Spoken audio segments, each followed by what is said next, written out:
The outpost on Kepler 442b had been silent for 3 weeks when Harry received the distress beacon. Not the screaming, desperate kind that usually preceded a massacre, but a soft, periodic pulse that whispered rather than shouted. Something about it made his stomach turn. Harry had been a salvage operator for the Terran Reclamation Corps for 8 years, long enough to know that silence was often worse than screams. He guided his ship, the Wandering Star, through the planet's copper-tinted atmosphere, watching the scanners paint a picture of abandonment below. The outpost designated as Research Station Theta 7 had been a xenobiology facility, one of humanity's furthest reaches into the Andromeda Traverse. 43 scientists, 12 security personnel, and enough automated defenses to hold off a small army. All gone, according to the logs, evacuated during what the records called incident classification, Omega Red. Harry didn't like Omega Reds. They were the kind of incidents that got entire star systems quarantined. He landed his ship in the designated bay, noting the scorch marks along the walls and the peculiar absence of bodies. The air was breathable, the gravity was manageable, and everything was far too clean for an emergency evacuation. He checked his plasma rifle 3 times before stepping onto the platform. The beacon was coming from Sublevel 3, deep in the xenobiology research wings. Harry made his way through corridors that still hummed with power, past laboratories filled with empty specimen containers and abandoned data terminals. Whoever had left had done so in a hurry, but they'd also managed to lock everything down properly. Professional, military even. Then he heard it. A sound so small, so fragile that he almost convinced himself it was the ventilation system. But Harry had learned to trust his instincts in places like this, and his instincts were screaming that he wasn't alone. He found her in Laboratory 7C, curled beneath a workstation, eyes wide and luminous in the dim emergency lighting. She was a Velkari cub, no more than 3 standard years old if Harry's xenobiology briefings were accurate. The Velkari were one of the newer species to make contact with the Galactic Coalition, a feline-like race known for their pack bonds and their fierce territorial nature. This cub was small, her silver-blue fur matted and dirty, her oversized ears pressed flat against her skull in fear. But it was her eyes that stopped Harry cold. They were purple, deep as nebulae, and filled with an intelligence that shouldn't exist in something so young, and they were looking directly at him. "Please," she whispered in perfect, accentless Terran standard, "please don't leave me." Harry's rifle lowered fractionally. The Velkari were supposed to be non-verbal until at least age 5. Either his briefings were wrong, or this cub was exceptional. "Where is everyone?"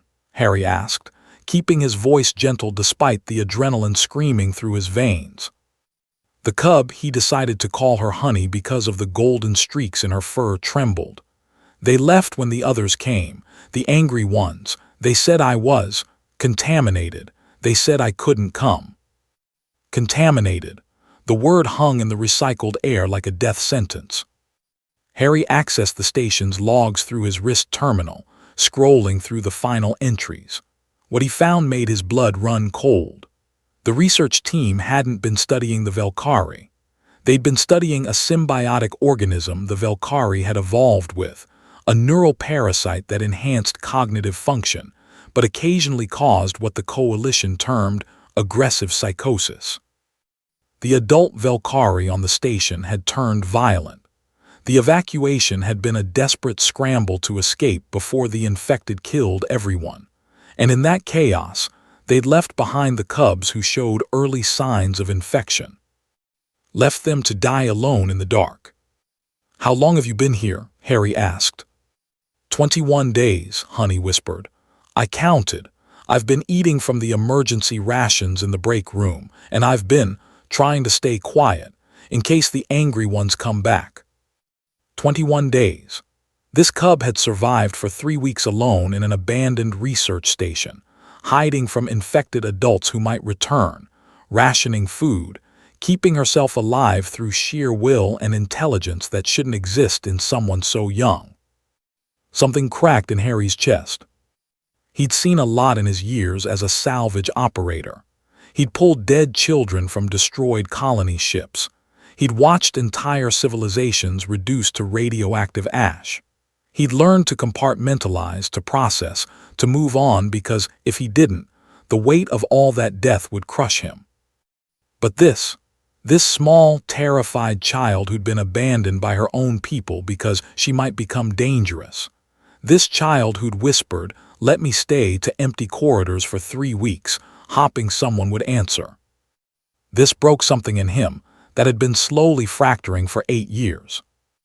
The protocols, his rational mind whispered. She's infected. She's a quarantine risk. You report this, collect the hazard bonus, and leave. But Harry was done with protocols. He knelt down slowly, making himself smaller, less threatening. "My name is Harry. I'm going to get you out of here." Honey's ears perked up, but suspicion flickered in those impossibly deep eyes. "You'll take me to the medical ships. They'll put me to sleep. Forever sleep. I heard them talking about it before they left." The euthanasia protocols, of course. Can't risk the infection spreading, so eliminate the vectors. Clean, efficient, monstrous. "No," Harry said, and he'd never meant anything more in his entire life. "I'm taking you with me. You're going to stay on my ship and we're going to figure this out together." "But I'm contaminated," Honey said, the words sounding obscene in her small voice. "I'm dangerous." Harry thought about the human colonists who'd survived the Epsilon Eridani plague by isolating mutations instead of eliminating carriers. He thought about the researchers on Mars who'd learned to live with the red algae instead of sterilizing it. He thought about every time humanity had been told something was impossible, and they'd done it anyway out of pure stubbornness. "Kid," Harry said, extending his hand slowly. "Humans have a saying, we don't leave people behind, not if we can help it, and I can help it." Honey stared at his hand for a long moment. "They'll come after you, the coalition. They'll say you violated quarantine." "Let them come," Harry said, and felt something fierce and protective roar to life in his chest. "I've broken bigger rules for worse reasons." The cub's small, three-fingered hand slipped into his. Her fur was soft despite the dirt, and she was shaking like a leaf in a storm. Harry carefully picked her up, noting how light she was, how fragile. She buried her face against his shoulder, and he felt dampness soaking through his jacket. "I stayed quiet," she whispered, her voice breaking. "I was so good. I stayed quiet like they said, but nobody came back." Harry's jaw clenched so hard it hurt. "I know, honey, I know, but I'm here now, and I'm not leaving you." He carried her through the corridors, past the abandoned laboratories and the silent computer terminals. He didn't bother erasing the logs or hiding the evidence. Let the coalition come. Let them try to take this child from him. Let them see what happened when you pushed a human past the point of caring about consequences. On the ship, Harry set Honey down in the co-pilot's seat and strapped her in carefully. She watched him with those enormous purple eyes, still not quite believing, still waiting for him to change his mind. "Are you really keeping me?" she asked as Harry initiated the launch sequence. Harry looked at her, this small, brilliant, abandoned child who'd survived 3 weeks alone through courage and intelligence and sheer stubborn will to live. This child who represented everything the coalition claimed to value, but was willing to murder out of convenience. "Yeah, kid," Harry said, his voice rough. "You're staying." As the wandering star lifted off from Kepler 442b, Harry accessed the Terran Reclamation Corps database and filed his report. He detailed everything: the abandoned cub, the infection protocols, the euthanasia orders. And then he added a final note. "Quarantine protocols rejected. Subject designated Honey is now under Terran protection. Any attempt to remove her will be met with extreme resistance. We don't abandon children. Not today, not ever." He knew what would come next. The coalition would protest. The Velkari would demand her return. The Corps would threaten to revoke his license. There would be hearings and sanctions and probably criminal charges. Harry didn't care.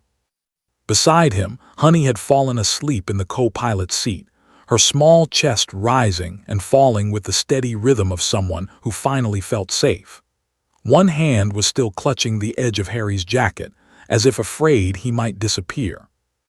In the 8 years since he'd started this job, Harry had seen humanity at its best and worst. He'd seen them build wonders and commit atrocities. He'd seen them save species from extinction and watched them glass entire planets out of fear. But he'd also seen what made them different from every other species in the galaxy. When every logical reason said to walk away, when every protocol demanded coldness and efficiency, humans had this peculiar tendency to say no and burn the whole system down rather than abandon someone who needed them. They called it illogical, inefficient, dangerous. Humans called it being human. As the stars stretched around them and the wandering star jumped to FTL, Harry made a promise to the sleeping cub beside him. He would find a cure for her infection. He would fight every bureaucrat and politician in the galaxy if he had to. He would teach her that not everyone abandoned their own when things got difficult. The coalition would learn what happened when you made a human choose between following orders and protecting a child. They always chose the child. And heaven help anyone who tried to stop them.